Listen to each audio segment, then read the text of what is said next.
Bonjour tout le monde, ici Jean-Claude Audette. Cet après-midi, je voudrais entreprendre un autre petit vidéo sur ma série Les hommes forts du Québec. Celui-ci va traiter spécialement sur Maurice Mad Dog Vachon. Comme on le sait, Maurice Vachon est né à Villemort, à Montréal, en 1929 et il s'est éteint à 82 ans en 2013. Et le père de Maurice était policier de son métier et il était utilisé surtout dans ce qu'il appelait le Red Light de Montréal, où il y avait les clubs de danseuses et toutes ces choses-là. Le père de Maurice était un homme très grand et muni d'une très grande force physique. Et Maurice est le deuxième d'une famille de 13 enfants. Et ils étaient tous des hommes que je qualifierais d'hommes forts. Mais Maurice était le plus petit de la famille. À l'âge adulte, il mesurait 5 pieds 9. Et il pesait autour de 230 livres. Comme vous voyez, c'était pas un manchot, mais ses frères étaient plus imposants que lui. Et on dit que Maurice a eu une enfance heureuse, dans une famille unie. Et il s'amusait, quand il était jeune, là, sur le terrain qu'il appelait le terrain des fous. C'était le terrain de l'hôpital psychiatrique de Verdun. Et il y avait un petit bois, pas très loin de chez lui, là, qui est devenu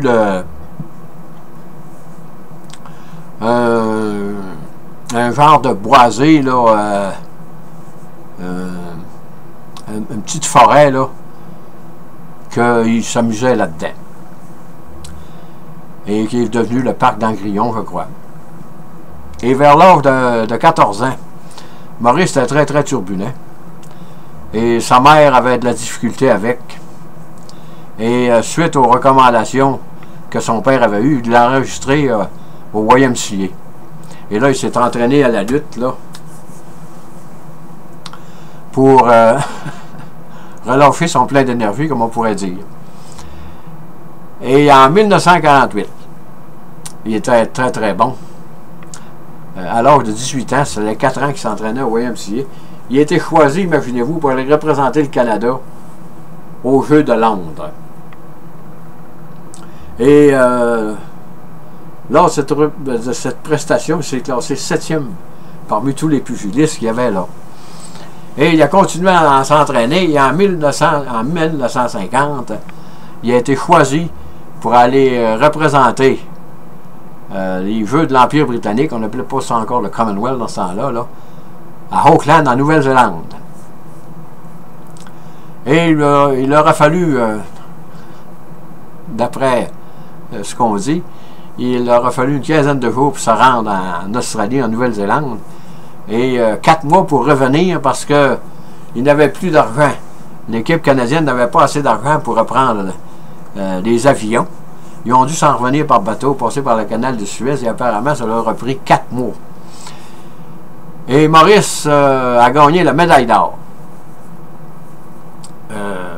Et on raconte que lorsqu'il est monté sur le podium pour recevoir sa médaille d'or, là, on a fait flotter l'Union Jack parce que le Canada n'avait pas encore de son drapeau dans ce temps-là. Et en jouant God Save the Queen, et il a pensé à son père, et il n'a pas pu s'empêcher de crier « Papa, papa, est-ce que tu crois que je suis devenu un homme maintenant? » Parce que son père a toujours été son idole, et il était beaucoup plus grand que lui. Et là, il était vraiment heureux d'avoir remporté cette médaille d'or pour essayer d'égaler son père. Et lorsqu'ils sont arrivés à Montréal, Maurice s'attendait qu'il y ait une foule sur le quai pour l'applaudir, parce qu'il en revenait avec la médaille d'or qu'il avait gagnée en Nouvelle-Zélande. Mais à sa grande surprise, il n'y avait personne sur le quai, sauf quelqu'un au loin, là, que lorsqu'il est débarqué, il s'est approché, puis il s'est aperçu que c'était son frère qui était venu l'accueillir. Là, Maurice ne savait plus quoi répondre. Là. Il l'a serré dans ses bras, puis là, il est devenu très, très ému. Et son arrivée victorieuse de la Nouvelle-Zélande en 1950 s'est passée comme ça sur le quai de Montréal. Et là, il a réalisé très vite que l'or ne faisait pas vivre son homme dans ces années-là. Là. Tu ne pouvais pas vivre, surtout au Québec. Là. Même si tu avais gagné une médaille d'or, tu étais le meilleur au monde dans ta catégorie. Là, ça rapportait plus d'argent. Fait que vu qu'il avait arrêté l'école assez de bonne heure en 8e année, il s'est engagé dans les clubs là, pour faire respecter l'ordre, ou bouncer ou videur, comme vous appellerez ça. Là. Et il y a beaucoup de gars qui ont essayé Maurice Vachon. Parce que dans ce temps-là, les batailles, c'était à la mode. Ça. Et il y en a toujours un qui voulait essayer pour montrer qu'il était le plus fort que le bouncer du coin. Là. Mais Maurice Vachon s'est jamais fait battre. Il s'est battu beaucoup. Mais il n'a jamais mangé de raclée comme bouncer. Fait que là, il était tanné de ça, puis il a décidé d'essayer de faire un retour à la lutte professionnelle. Et c'était Eddie Queen, le promoteur de Montréal, là, qui lui a donné sa chance. Il lui a offert un contrat au Forum là, et il a lutté contre un nommé Hell Tucker. Et il a gagné le combat. Et Maurice Vachon disait que Hell Tucker, il perdait tout le temps. Mais Queen s'était aperçu que c'était un très bon lutteur. Et il lui avait donné une somme de 200 $. Imaginez-vous, pour l'époque, c'était un très très gros montant. Mais Eddie Queen ne l'a jamais réengagé pour lutter au Forum. Fait que là, Maurice ne comprenait pas trop ce qui se passait. Il pensait que c'était Yvon Robert, la poule aux œufs d'or d'Eddie Queen, qui l'empêchait de lutter, mais c'était pas ça du tout. Il a finalement compris que la lutte, tout comme la boxe, tous ces sports-là qu'on voit aujourd'hui, là, ça fait partie du show business. Et Eddie Queen ne pouvait pas se permettre d'avoir 2 Canadiens français là, comme champion lutteur à Montréal. C'était Yvon Robert qui était l'idole du public. Et il ne fallait pas que son image soit ternie. Parce que si il avait continué à faire lutter Maurice Vachon au Forum à cette époque, il est évident que les gens auraient exigé un combat revanche entre Yvon Robert et Maurice Vachon. Et Eddie Queen ne voulait pas que ça se produise. Fait qu'est-ce qu'il a fait? Il est allé lutter dans les petites arénas ou les petites places sportives dans les environs de Montréal. Et là, c'était pas très très payant. Ça donnait entre 10 et 30 $ pour un combat. Et dans ce temps-là, Maurice Vachon ne pouvait pas lutter à tous les jours, à tous les soirs. Et il a continué son petit bonhomme de chemin, mais il a rencontré un lutteur de Québec, du nom de Georges Gagné, que lui, c'était le pendant de Yvon Robert dans la région de Québec. C'était le maître homme, autrement dit, le maître lutteur du promoteur de Québec, là, pour attirer les foules. Fait que quand Gagné a vu lutter Vachon, il dit, tu devrais aller au Saguenay-Lac-Saint-Jean. Il dit, là, il y a un territoire qui est encore vierge, là. La lutte existe, mais il n'y a pas de grandes vedettes là, de Québec ou de Montréal qui s'en vont là. Fait que là, il a décidé de s'en aller faire de la prospection au Saguenay-Lac-Saint-Jean. Et il était engagé par un promoteur. Et on rapporte que le promoteur avait posé une pancarte assez énorme, là, le long du chemin, quand on partait de Québec pour arriver à Chicoutimi, là, annonçant que désormais, le territoire de lutte du Saguenay-Lac-Saint-Jean sera celui de Maurice Vachon. Et c'est comme ça que Maurice Vachon a commencé à se faire connaître là, en dehors de Montréal. Et Maurice Vachon était un spécialiste pour monter des shows à la télévision. Il était, que je dirais, imbattable là, pour se présenter à la télévision et réussir à se faire haïr, parce que Maurice, c'était le violent, le mauvais de la lutte. Et il avait le tour de se faire haïr par la population. Et c'est comme ça qu'au Saguenay-Lac-Saint-Jean, il a réussi à remplir les arénas ou toutes les salles de spectacle là, où il était annoncé pour lutter dans les spectacles qu'il y avait un peu tout le tour du lac Saint-Jean et dans la région du Saguenay. Lui, son cheval de bataille, c'était les débuts de la télévision, là. Et il était hors pair pour faire monter là, la pression là, autour de lui. Et quand il se présentait, ben, c'est sûr que tout le monde voulait le tuer, là. Hein? Mais dans ce temps-là, au Saguenay-Lac-Saint-Jean, il y avait tout comme aujourd'hui, mais plus dans ce temps-là, il y avait beaucoup d'hommes forts qui voulaient l'essayer, Maurice Vachon. Mais on rapporte que les boulets du coin, c'était des frères Fortin. Et il a donné une raclée aux frères Fortin, imaginez-vous. Fait que là, imaginez-vous comment est-ce que ce gars-là était détesté dans la région du Saguenay-Lac-Saint-Jean, mais il remplissait les foules, il remplissait les arénas. Et c'était comme ça que Maurice Vachon est devenu populaire, très très populaire même au Saguenay-Lac-Saint-Jean.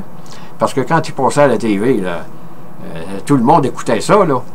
Et puis moi, ben, mon défunt père, dans la vénération de ces hommes-là, croyait dur que l'homme fer, que la lutte, c'était toujours vrai à 100%. C'est sûr qu'il y a des mauvais coups à la lutte. C'est un sport qui est très, très dur. Mais ça fait partie du show business. Et pour que ça marque, ben, il faut considérer que c'est un genre de business, la lutte. Il faut qu'il y ait des gagnants et des perdants. Et tout comme la boxe, quand on veut monter quelqu'un, on lui présente des pugilistes pas trop. Il faut qu'il soit bon, par exemple. S'il n'est pas bon, il n'y aura pas ça. Pas trop mauvais. Pas trop bon. Et à ce moment-là, le boxeur monte là, jusqu'à se rendre au sommet pour un combat de championnat. Et dans la lutte, c'est un peu la même chose. Et quand il a eu fait la pluie et le beau temps, là, plusieurs années, dans la région du Saguenay-Lac-Saint-Jean, là, il est devenu, comme on dit, ils disent l'Américain, overexpose. Il est trouvé s'en aller ailleurs. Et là, il s'est en allé dans le nord de l'Ontario. Il était engagé par un promoteur du nom de Kazakowski. Il lui avait offert 350 $ par semaine là, pour aller lutter dans le nord de l'Ontario. Déjà, là, sa renommée commençait à se faire. Là. Et 350 $ par semaine dans ce temps-là, c'était de l'argent, ça. Et il a fait tout le nord de l'Ontario et l'ouest de la province de Québec, là, une partie de la BTB.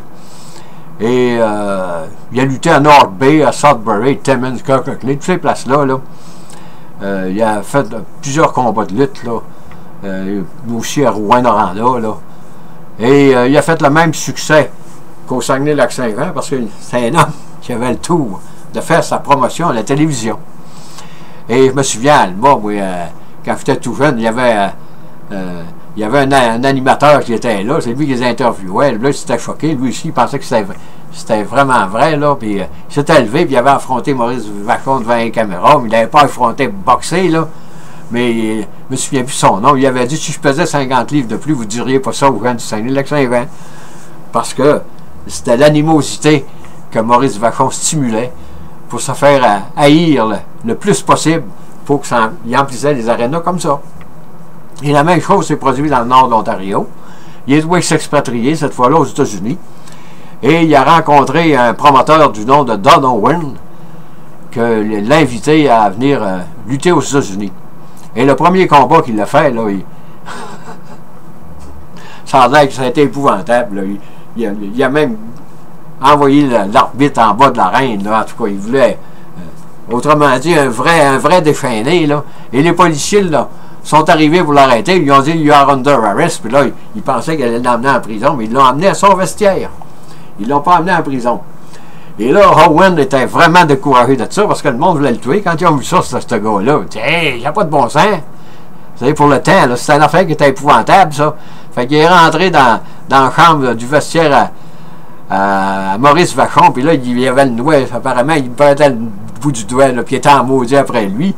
Puis il avait dit « You just look like a mad dog out there. » Fait que là, Maurice Vachon, ça n'a pas tombé dans l'oreille d'un sourd. Dans sa tête, il a pensé, il dit, mon nom désormais, ça va être Maurice Mad Dog Vachon.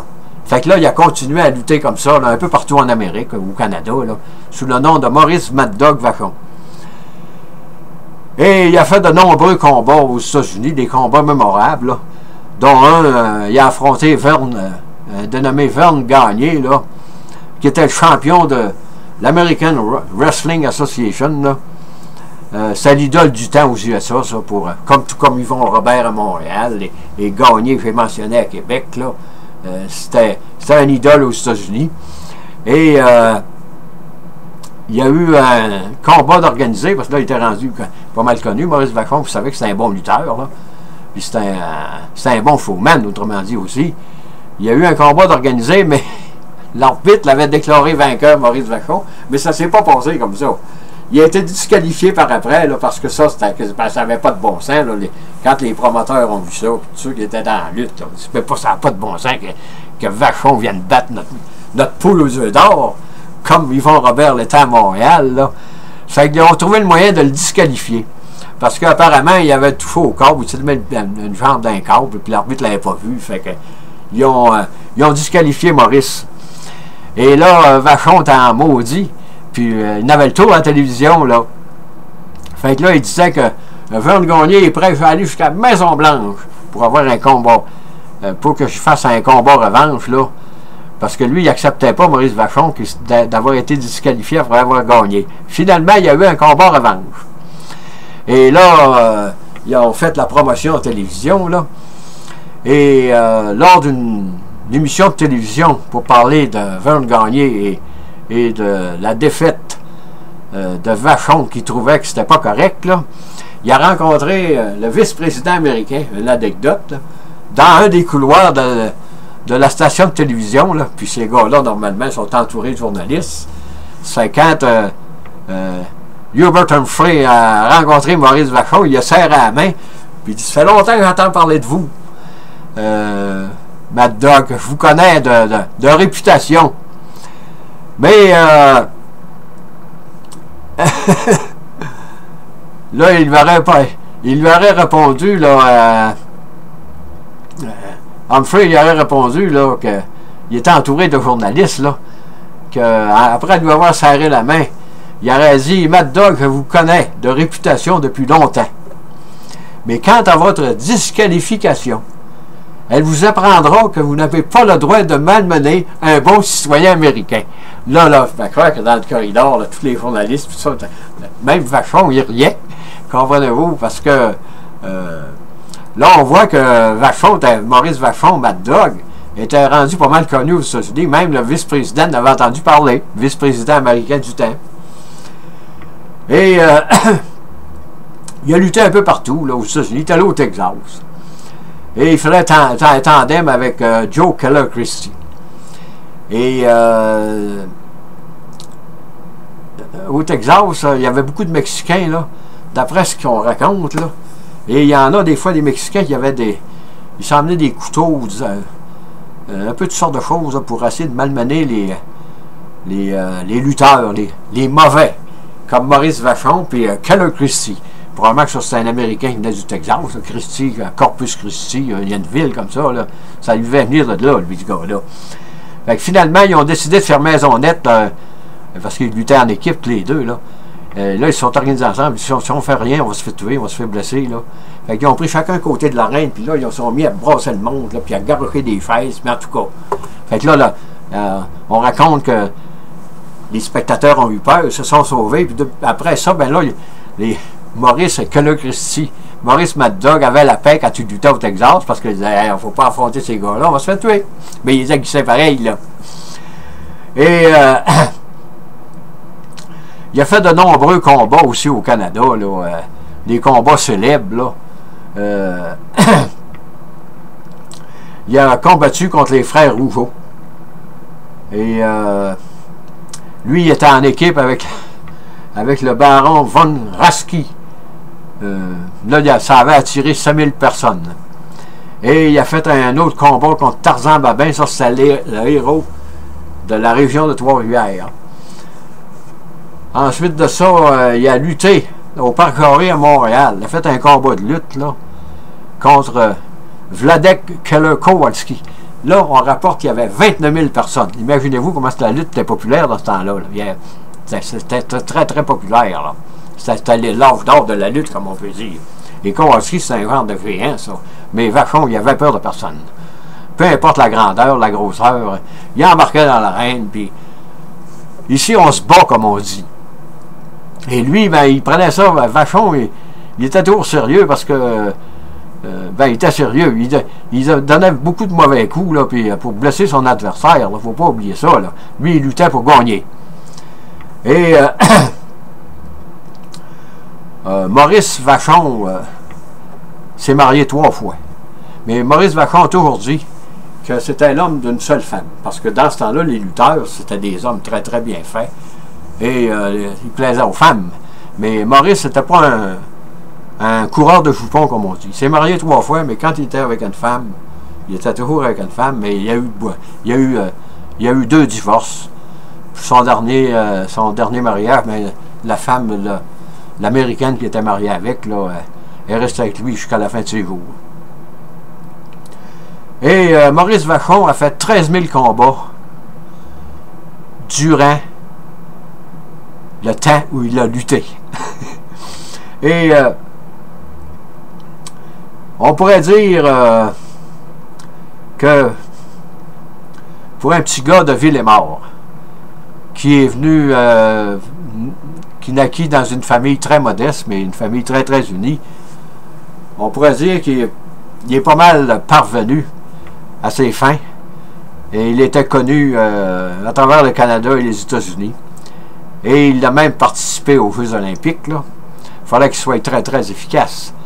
Mais même sa petite taille comme lutteur, 5 pieds 9, il avait peur de personne et il avait une force de caractère inébranlable. C'était ça, Maurice Vachon. Et